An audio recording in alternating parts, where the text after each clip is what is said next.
প্রিয় দর্শক, আসসালামু আলাইকুম। আশা করি যে যেখানে আছেন সবাই খুব ভালো আছেন। আমার চ্যানেলে নতুন আরও একটি রেসিপি দেখার জন্য সবাইকে আমন্ত্রণ জানিয়ে শুরু করছি আমার আজকের রেসিপি। আজকে আমি আপনাদের সাথে শেয়ার করব গোলাপ জামুন মিষ্টি।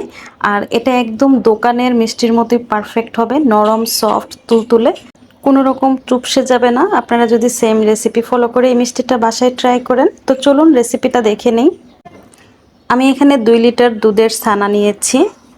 তো ছানাটার পানি খুব ভালো করে ঝরিয়ে নিয়েছি। আর এই দেখুন, ছানাটা একদম সফট নরম। মিষ্টির জন্য ঠিক এরকম পারফেক্ট ছানাই নিতে হবে। তো ছানাটা আমি একটু মথে নিচ্ছি।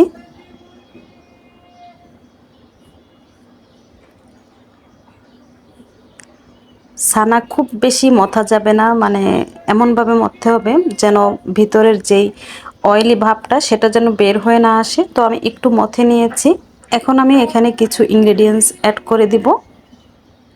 তো প্রথমেই আমি দিয়ে দিচ্ছি চিনি। এখানে আমি 1 টেবিল চামচ দিয়েছি চিনি, 1 টেবিল চামচ দিয়েছি গুঁড়া দুধ, 2 টেবিল চামচ দিয়ে দিচ্ছি ময়দা, সুজি দিয়ে দিচ্ছি 2 টেবিল চামচ।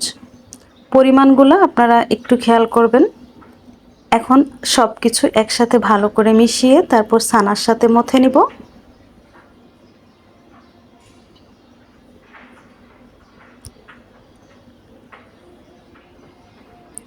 খুব ভালো করে মথে নিচ্ছি।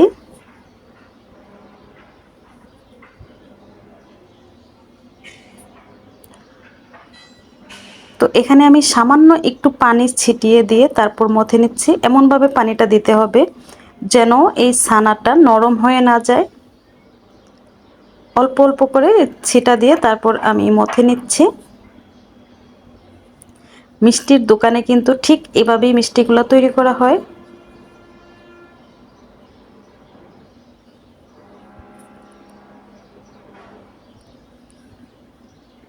তো দেখুন, ছানাটা মথা হয়ে গেছে।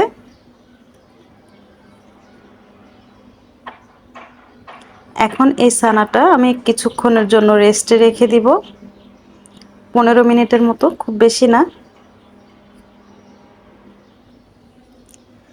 তো একটা বাটি দিয়ে ঢেকে দিচ্ছি। আর এদিকে আমি শিরা তৈরি করব। তো একটা প্যানের মধ্যে আমি নিয়ে নিচ্ছি 2 কাপ চিনি, পানি দিয়ে দিচ্ছি 5 কাপ। আমি একটু পাতলা শিরা তৈরি করব, তাই 5 কাপ পানি দিয়ে দিচ্ছি।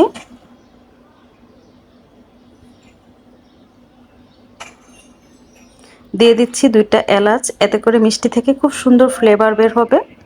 তো এখন একটা ঢাকনা দিয়ে ঢেকে দিব। তো শিরাতে বলক চলে আসছে। এভাবে আমি 5 মিনিটের মতো শিরাটা জাল করে নেব।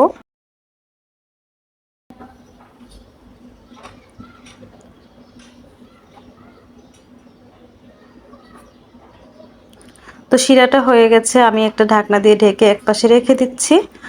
আর এদিকে যে ছানাটা আমি মথে রেখেছিলাম, এখন এর মধ্যে দিয়ে দিব বেকিং সোডা। তো এখানে আমি চা চামচের 4 ভাগের 1 ভাগ বেকিং সোডা নিয়েছি। এর মধ্যে সামান্য একটু পানি দিয়ে তারপর এটা গুলে নিতে হবে। এই স্টেপগুলো যদি আপনারা ফলো করেন তাহলে অবশ্যই আপনাদের মিষ্টিগুলো একদম পারফেক্ট হবে।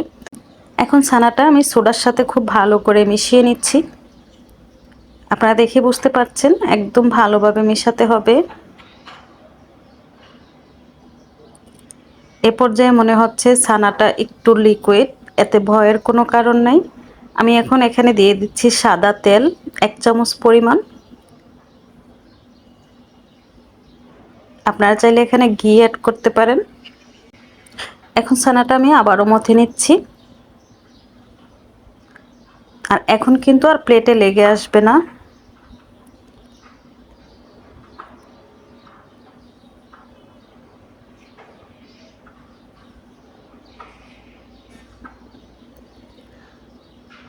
খুব ভালো করে মথে নিতে হবে।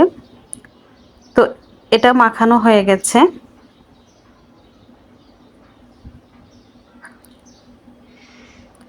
এখন এখান থেকে আমি কিছুটা ছানা নিয়ে তারপর একটু লম্বা করে নিচ্ছি। আমি মিষ্টির শেপগুলো দিয়ে দিব। তো সবগুলো যেন একই সমান হয়। তো আমি লিচি কেটে নিচ্ছি। মিষ্টিগুলো আপনারা আপনাদের পছন্দ মতো যে কোনো শেপে তৈরি করতে পারবেন, বড় অথবা ছোট। আমি আমার পছন্দ মতো মিডিয়াম শেপে তৈরি করে নিচ্ছি মিষ্টিগুলা। হাতে সামান্য একটু তেল মেখে তারপর মিষ্টিগুলো তৈরি করে নেব। আর মিষ্টির মধ্যে যেন কোনো ফাটল না থাকে সেদিকে খেয়াল রাখতে হবে। মিষ্টির মধ্যে যদি ফাটল থাকে তাহলে কিন্তু এই মিষ্টিগুলো ভাজার সময় ভেঙে যেতে পারে। দেখুন ঠিক এরকম মসৃণ হতে হবে। তো আমি সবগুলা মিষ্টি এভাবেই তৈরি করে নিচ্ছি। কিছু মিষ্টি আমি একটু লম্বা করে তৈরি করেছি। এখন এই মিষ্টিগুলো আমি ভেজে নেব।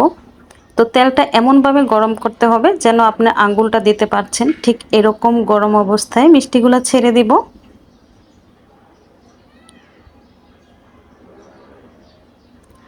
তো আমি একটা একটা করে সবগুলো মিষ্টি দিয়ে দিচ্ছি।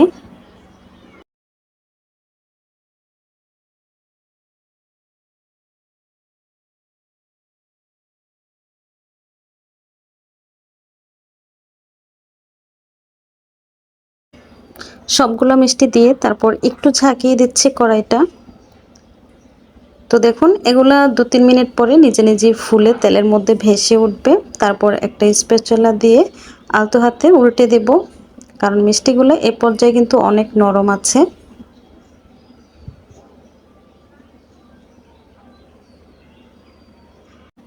চুলার আঁচটা এ পর্যায়ে আমি মিডিয়াম লোতে রেখেছি।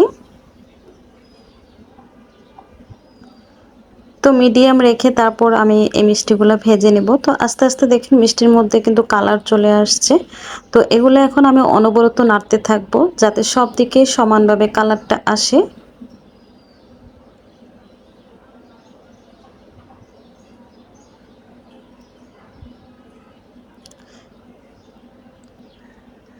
তো অনবরত নাড়তে নাড়তে দেখবেন যে মিষ্টির মধ্যে যখন একটা সুন্দর কালার চলে আসবে, মানে গোলাপ জামুনের যে কালারটা সেটা চলে আসবে, তারপর তেলটা ঝরিয়ে নামিয়ে নিতে হবে। তো দেখুন এ পর্যায়ে আমি নামিয়ে নিচ্ছি, নামিয়ে সাথে সাথে শিরার মধ্যে দিয়ে দিচ্ছি। আর শিরাটা এ পর্যায়ে হালকা গরম আছে। আর তেল থেকে নামিয়ে মিষ্টিটা সাথে সাথে শিরার মধ্যে দিয়ে দিব। তো একটু নেড়ে চেড়ে এখন আমি এই শিরাটা আবার চুলাতে বসিয়ে দিচ্ছি। বসিয়ে একটা ঢাকনা দিয়ে 5 মিনিটের মতো এটা জাল করে নেব। তো একটু নেড়ে চেড়ে দিচ্ছি 5 মিনিট পর।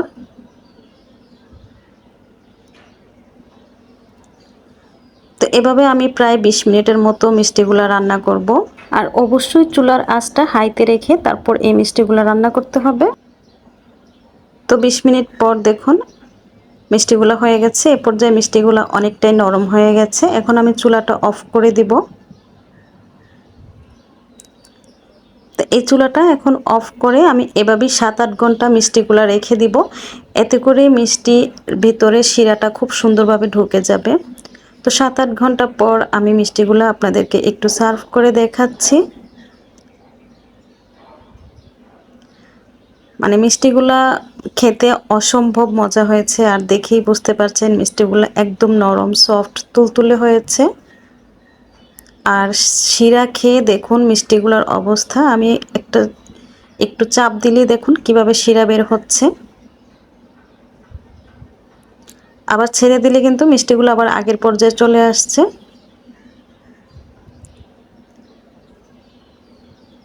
তো এখন আমি একটা মিষ্টি আপনাদেরকে ভেঙে দেখাচ্ছি। এটার ভিতরটা কতটা নরম তুলতুলে আপনারা দেখলেই বুঝতে পারবেন।